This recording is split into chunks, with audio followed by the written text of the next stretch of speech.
Hey everybody, and welcome to the screencast. In this series we'll be looking at web application development using Symfony 5.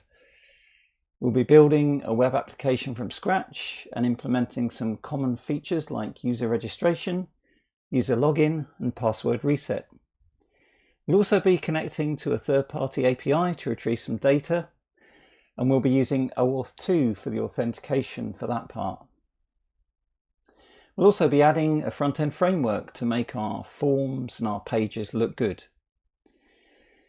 For this project, we'll be using Composer to install all of our packages and manage our dependencies. And we'll be setting up Laravel Homestead as our virtual development environment. Now, there are a couple of ways of using Homestead. You can either install a single instance of it and run all of your PHP projects on that one instance. Alternatively, you can install it on a project per project basis, as we'll be doing today. Now, the benefit of this approach is that you can ship your virtual environment configuration along with your application code.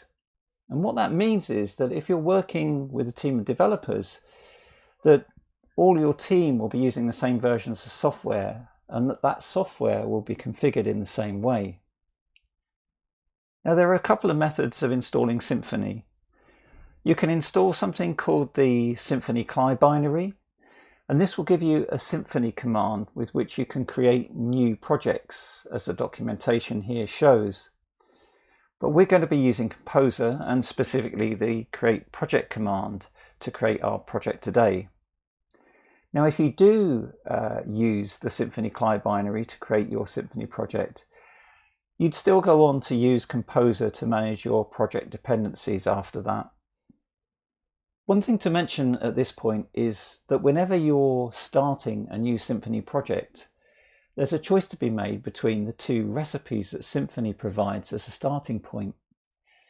If you're creating a microservice or perhaps an API that just returns JSON responses, or if you just like to start your project small and add the packages that you need as your project requirements evolve, then the Symfony skeleton is a good choice.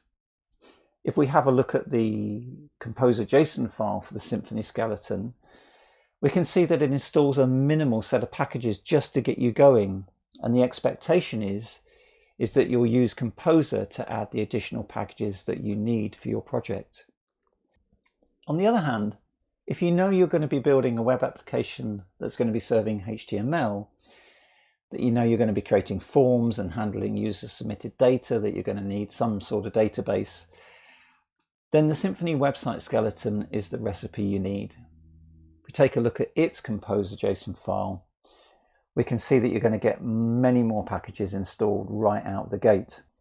So just in case you're not familiar with seeing flex require and flex require dev entries in a Composer JSON file, this is Symfony Flex in action.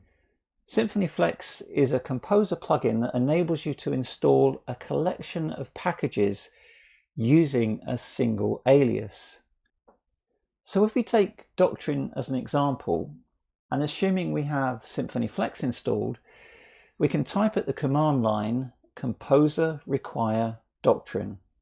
No vendor name, just the recipe alias. And Symfony Flex will resolve that alias to a Flex recipe. Now, a Flex recipe consists of a Composer JSON file of type symfony-pack, which has the individual dependencies of the recipe defined within it.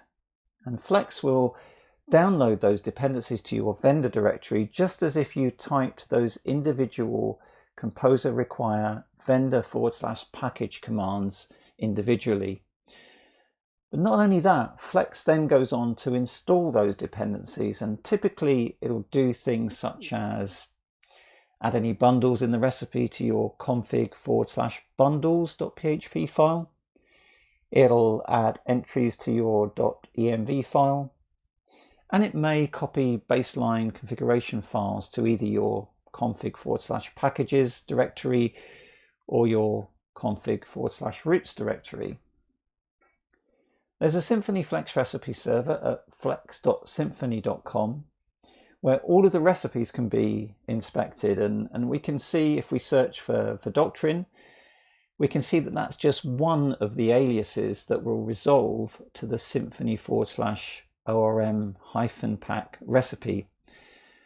And if we click through and have a look at the composer.json file for that, we can see that we get the ORM package, also the doctrine bundle, and the doctrine migration bundle.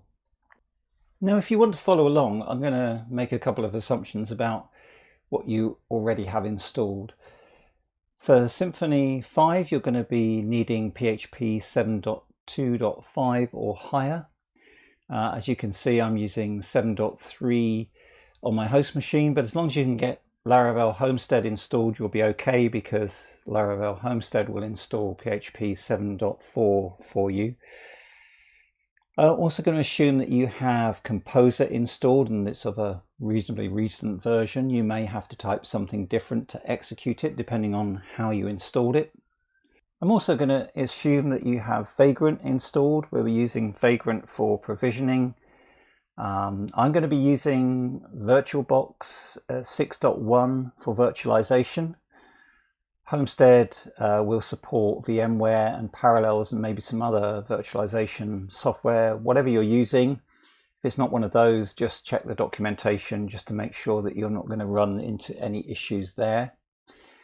And lastly, I'm going to assume that you have Git installed. We're going to be issuing commands and see which files have been added or changed as a result of those commands, and we'll periodically commit them so we can keep track of our progress as we build out our application. So let's get started. Let's create our Symfony application. So we're going to type composer create-project. Symfony is the vendor name, /website skeleton. That's the recipe that we're using to create our project. And the project name of, well, I'm going to call mine Striver. Striver's my imaginary pet project that I'm working on.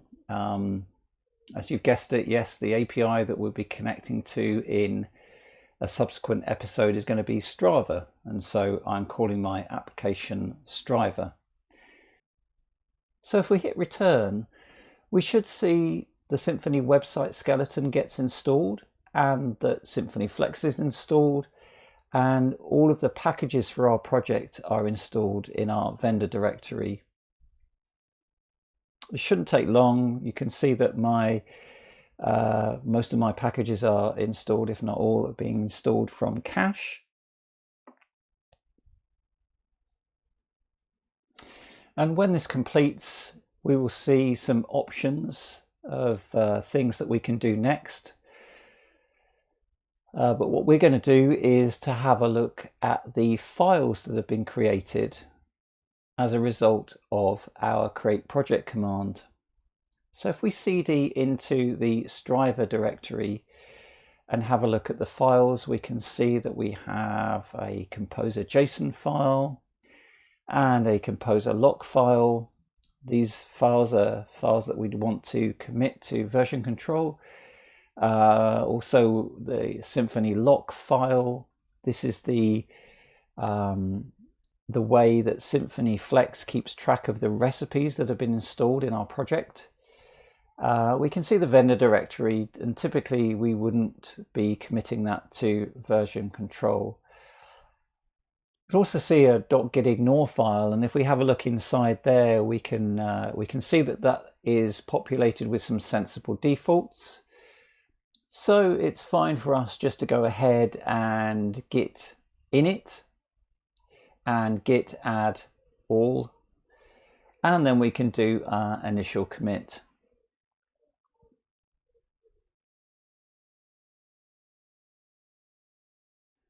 And at this point, we should be on a clean working tree, which we are. So if, like me, you do have the Symfony CLI binary installed, you could serve your Symfony application using the Symfony server command. And I'm just going to do that now, just so we can see the Symfony default landing page. So Symfony server : start. I'm going to pass in the --no--ANSI flag to suppress the ANSI in the output. So there we can see the web server is listening on port 8000, and if we just go to our browser now and browse to localhost port 8000, we should see the welcome to Symfony landing page, which we do. Now this is being displayed because we don't have any routes or controllers set up in our project yet. We'll be doing that in the next episode. And you could certainly use the Symfony server to go some way in developing your project, but as soon as you get to the point where you want a database or something like that, you're then having to install those things on your host machine. So what we're going to do is use Laravel Homestead as our virtual development environment and keep everything in our VM. So let's have a look at getting Laravel Homestead installed. So we're going to use Composer to install Laravel Homestead, and we're going to require it as a dev dependency. So Composer require --dev, and then the vendor name, which is Laravel, and then the project name, which is Homestead. Now, Laravel Homestead provides a Homestead make binary, which when we execute it will create a vagrant file for us, and optionally it will create a couple of other files for us if we want it to. We can suppress the creation of those files. By default it will create them, and the two files are, one is a after.sh file, and this is a file that just gets called after the VM is provisioned. So if there's extra operations, extra tasks that you want to happen at that stage in the process of provisioning the virtual environment, you'd put those in the after.sh file. And the other file is the aliases file, and this is a file full of aliases on the VM that you might find useful. So there's aliases for switching PHP versions, should you want to do that. There's aliases for dumping the database, those kinds of things. So you may want to create those files and have a look at them and see whether they are any use to you. So I'm just going to run doc/vendor/bin/homestead make, and I'm going to pass in the --no--aliases and the --no--after flag. I'm also going to set the VM name and also the VM host name to be Striver Homestead. When I hit return, this will create a vagrant file for us and also a Homestead configuration file. We can see that if we do get status. You can also see that the Composer JSON and Composer lock file and the Symfony lock file have been modified. Now, if we have a look at the Homestead configuration file, there's just one small change I want to make in here. Now, there's an array of optional software that you can have installed in your VM, and I certainly want a database, so I'm going to change the MariaDB line here to be true. And if we have a look in the Laravel documentation, you can see there's a bunch of other things that you could, if you wanted to, install, like Elasticsearch or MongoDB or Solr or RabbitMQ and so on and so forth. So there's some optional packages that you could just add to your configuration file here. I don't actually want either of these two, and they wouldn't get installed because they're set to false, but I'm just going to tidy them up. And now all that remains for us to do is to issue vagrant up, and that will set about installing and configuring our virtual machine development environment. Now this can take a little while when you run it for the first time, so I'm just going to pause the video and come back when that command has provisioned the virtual machine for us. So there we go, that's all complete. That's our virtual machine built, and we can now go back and browse to localhost and port 8000, and we see the same Welcome to Symfony screen.